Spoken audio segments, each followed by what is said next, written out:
અંકલેશ્વર ખાતે V² ન્યુરોસ્પાઇન અને પેન ક્લિનિકનું ભવ્ય ઉદ્ઘાટન કરવામાં આવ્યું હતું।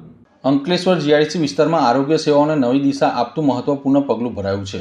અંકલેશ્વરના જીઆઈડીસી સ્ટેશન નજીક ઓમકાર 2 ની સામે સ્થિત જયાબેન મોદી હોસ્પિટલ ખાતે જાણીતા ન્યુરોલોજિસ્ટ ડૉક્ટર જયપાલસિંહ ગોહિલ દ્વારા V² ન્યુરો સ્પાઇન અને પેન ક્લિનિકનું ભવ્ય ઉદ્ઘાટન કરવામાં આવ્યું હતું। આ પ્રસંગે ડૉક્ટર જયપાલસિંહ ગોહિલના સ્નેહી સંબંધીઓ અને આમંત્રિત મહેમાનોની હાજરીમાં ઉદ્ઘાટન વિધિ સંપન્ન કરવામાં આવી હતી। શુભ ક્ષણે રિબિન કાપી ક્લિનિકનું લોકાર્પણ કરવામાં આવ્યું હતું। ઉપસ્થિત મહેમાનો દ્વારા ડૉક્ટરને શુભેચ્છાઓ પાઠવવામાં આવી હતી। પરંપરાગત રીતે મીઠાઈ વિતરણ કરીને આનંદ વ્યક્ત કરવામાં આવ્યો હતો। ડૉક્ટર જયપાલસિંહે પોતાના સંબોધનમાં જણાવ્યું હતું કે અમારો મુખ્ય હેતુ દર્દીઓને વ્યાપક કરુણાપૂર્ણ અને સસ્તી આરોગ્ય સેવા પ્રદાન કરવાનો છે। ન્યુરોસ્પાઇન અને પેન સંબંધિત તમામ સમસ્યાઓ માટે અદ્યતન નિદાન અને સારવાર અહીં ઉપલબ્ધ રહેશે।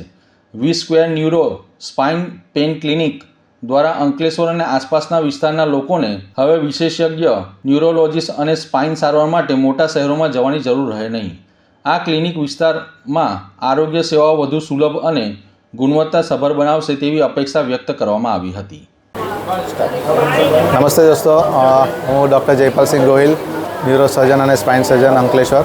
આજે આપણે અંકલેશ્વર ખાતે ન્યુરો અને સ્પાઇનનું સેન્ટરનું ઉદ્ઘાટન કરી રહ્યા છીએ શુભ દિવસે શિવરાત્રિના, અને એમનું ફૂલ્લી ફંક્શન 1 તારીખથી આપણે ઓપીડીને બધું સ્ટાર્ટ કરીશું। તો જરૂરતમંદ લોકોને ખાસ મુલાકાત લેવા વિનંતી છે। અસ્તુ।